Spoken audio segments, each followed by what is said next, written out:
Assalamualaikum warahmatullahi wabarakatuh.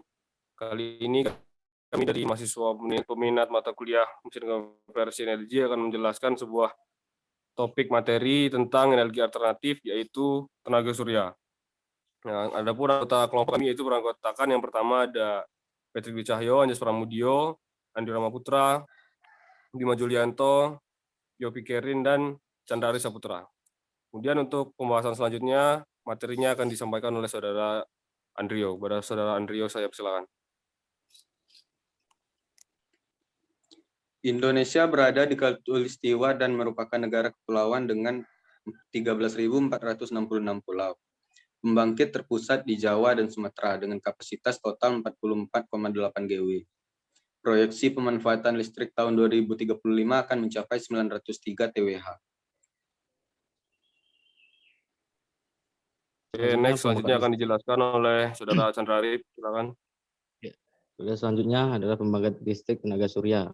Itu terdiri dari matahari, panel surya dan didirikan dengan jadi energi listrik. Pembangkit listrik tenaga surya atau PLTS adalah salah satu teknologi pembangkit listrik yang menggunakan sel surya fotovoltaik atau PV untuk mengubah sinar matahari menjadi energi listrik.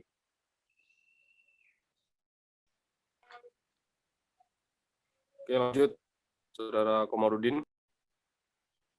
Di mana PLTS bisa dipasang. Di Indonesia berada di garis khatulistiwa dengan matahari bersinar sepanjang tahun dan memiliki radiasi harian rata-rata 4,8 kWh per meter pangkat 2. Sistem PLTS dapat dipasang di mana selama lokasi terkena langsung sinar matahari dan tidak terhalang oleh bayangan benda apapun. Oke, lanjut. Saudara Patrick. Pengguna pembangkit listrik tenaga surya.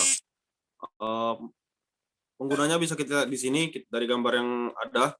Yang pertama itu pemerintah, yaitu pemerintah pusat dan lembaga non pemerintah juga bisa, BUMN, swasta perkebunan, swasta pariwisata, swasta pertambangan, dan lain-lain. Serta masyarakat juga bisa menggunakan ini juga.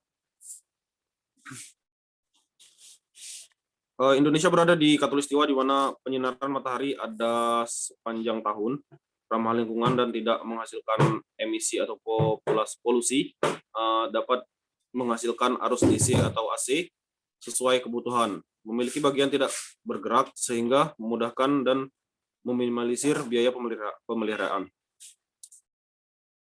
Oke, selanjutnya silakan. Selanjutnya komponen PLTS.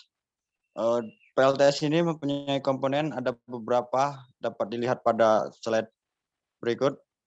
Di antaranya adalah baterai, kemudian ada panel surya, kemudian ada solar charge controller, kemudian ada lampu LED, tiang atau rangka, kabel, dan aksesoris. Mungkin komponen PLTS itu. Oke, next, tolong. Oke, selanjutnya adalah cara kerja dari PLTS. Yang pertama, panel surya ini adalah mengubah sinar matahari menjadi energi listrik direct controller atau listrik DC. Kemudian solar charge controller atau SCC di sini mengatur listrik DC untuk disimpan di dalam baterai. Kemudian baterai memiliki sejumlah kapasitas daya untuk menghidupkan beban, terutama waktu malam. Kemudian inverter di sini berguna untuk mengubah listrik DC menjadi AC. Dan kemudian ada lagi beban dapat berupa listrik DC maupun listrik AC. Kemudian kalau kita lihat dari diagram cara kerja PLTS ini, yang pertama itu bermula dari sinar matahari, kemudian dia masuk ke panel surya. Kemudian di panel surya ini ada dua tahapan. Yang pertama ke SCC untuk menyimpan daya, kemudian daya disalurkan lagi ke dalam baterai, kemudian baterai ini bisa langsung dialirkan ke beban-beban langsung. Adapun yang di bawahnya itu menggunakan inverter, artinya dari energi yang tersimpan di panel surya tadi, kita di inverter menjadi energi listrik AC, sehingga akhirnya outputnya pun sama-sama dialirkan ke beban tenaga listrik langsung. Oke, sekian, silakan.